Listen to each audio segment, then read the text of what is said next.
What's up, guys? I've got with me right here one of the new Futurelight North Face jackets, and we are going to be doing the direct comparison. This is what everyone's been waiting for. A true direct comparison between the Futurelight material and the Gore-tex material. No longer are we going to allude to the current market leader. This is Gore-tex versus Futurelight.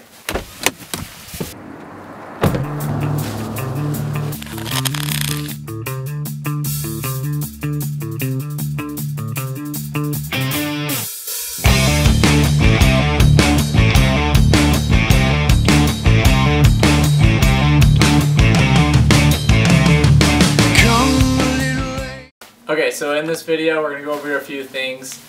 First will be first impressions, how the material feels, the flexibility, the weight, and certain things like that. Next we'll go into the tests. The two primary tests will be obviously the waterproof test, and at the end of the video will be the breathability test, what everybody's waiting for. We'll also go over some things like cost and compare it to similar products, so to give you guys a good idea of how it feels, and you'll know exactly what you're going to be getting when you buy this jacket or one similar.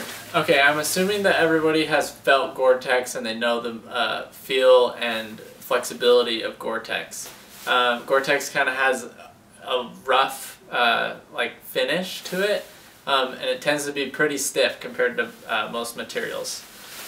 Now Futurelight. The feel of it on the outside is quite soft. Compared to Gore-tex, it's much softer. And flexibility-wise, it's honestly no comparison. Like, the flexibility of the Futurelight material is hands down better than the Gore-tex. I don't feel like when I'm wearing this jacket, I don't feel like maybe I should be wearing it. Alright, when I wear this jacket, I don't feel restricted or like crinkly, like over crinkly. Like, it's still like a waterproof jacket, so it's a bit like loud when you move, but I don't feel like the creases and the crinkleness of it when I move.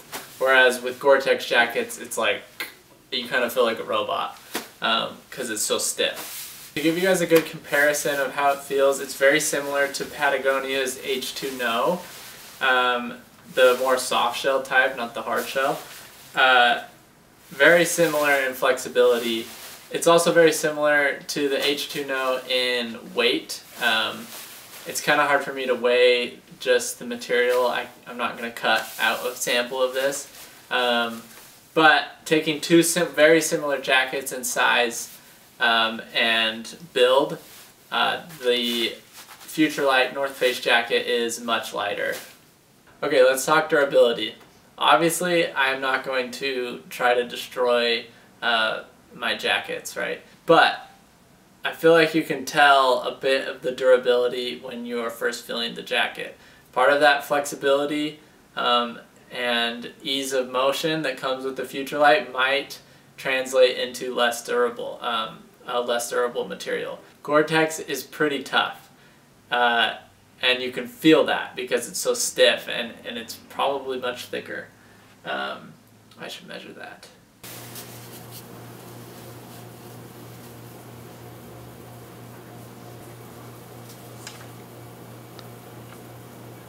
Alright, so the materials are actually very similar in their thickness. I've just measured like 2 layers, the thickness of 2 layers stacked together, and there was only a 0.002.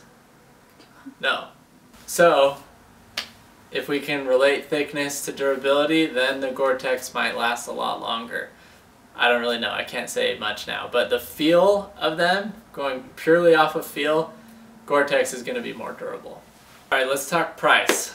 Everybody is aware of how expensive Gore-tex jackets can be. There's obviously a markup on that, especially if you're buying like Arc'teryx or these higher brands, they mark it up even more. Unfortunately, this Futurelight material is not any cheaper. If anything, it might be even more expensive. If you're comparing like a North Face Gore-tex and this new material, it's actually going to be more expensive than their previous Gore-Tex jackets. If you're comparing like an Arc'teryx or an Arc'teryx Gore-Tex jacket and this new jacket, they're probably going to be a little bit the same. Futurelight might be lighter than some of the higher end jackets, but this is definitely not a cheap jacket. But honestly, it might be worth it if you really need the breathability. If you're like a mountain athlete who is working really hard in the mountains, this is definitely something that you should look into because it is so breathable and so waterproof at the same time. All right, we ran some tests comparing these three materials.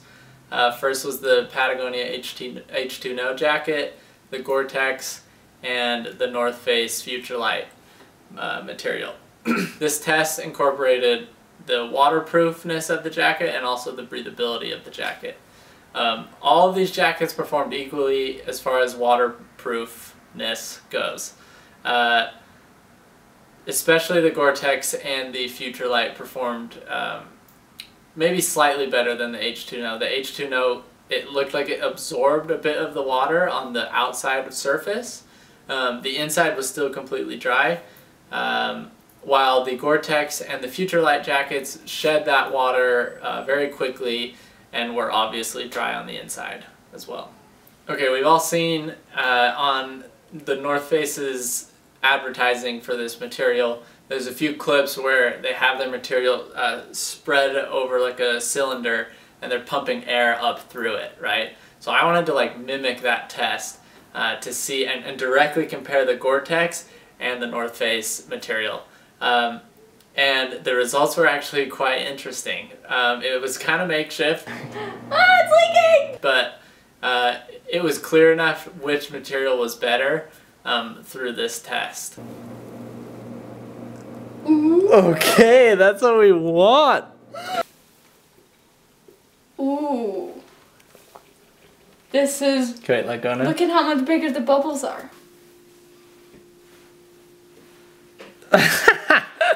So in the video, it's kind of hard to tell what material is letting in more air, except for the H2No is letting in no air. I don't think that material is meant to be breathable at all. It's not. But you can see that the North Face Futurelight material has slightly bigger bubbles than the Gore-Tex. However, the deciding factor was how easy it was to pump that air through the material. Basically, we had the material spread over like a squeeze bottle, and then we poured water into the little clear container on top and squoze the squeeze bottle to get the air in. With the Gore-Tex, you could pump the air through, but it was quite tough to squeeze the bottle, whereas the Futurelight material, it was significantly easier. It seems like there was the same amount of air coming through it, but the force it took to get that through was much, much less. One thing to note here, that this jacket that I was testing it on is their lightest or most breathable version of Futurelight. That's something that is really cool about this new material, is that it's kind of like you can tailor it to your activity. Like they can make it thicker, I believe. I don't actually know how they do it, but I think they just put more layers, and so it's warmer and less breathable. So it's going to require, like if you're running, that's going to be something different than if you're skiing, especially in a resort. So that's really cool. As far as I know, Gore-Tex does not do that. They might add additional layers of different materials. A lot of jackets or pants will do that, but not the same. Like it's just Gore-Tex is Gore-Tex. I don't know. Correct me if I'm wrong, but from what I understand, that's what Gore-Tex is. Okie dokie, guys. That wraps it up. Let me know if you have any questions. Comment below. I'd love to answer any of those questions. I usually am pretty quick at responding as well. Also, follow me on Instagram.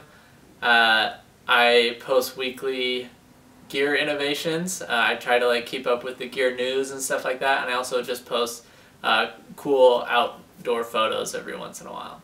So thanks, guys.